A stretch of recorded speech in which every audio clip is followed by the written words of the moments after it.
हे नकोस फोडू काना माझी घागर आज रिकामी.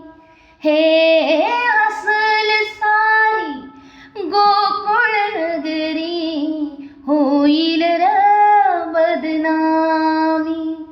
हे आज दिली बघ नंद किशोरा हाती लाज तुझ्या रे.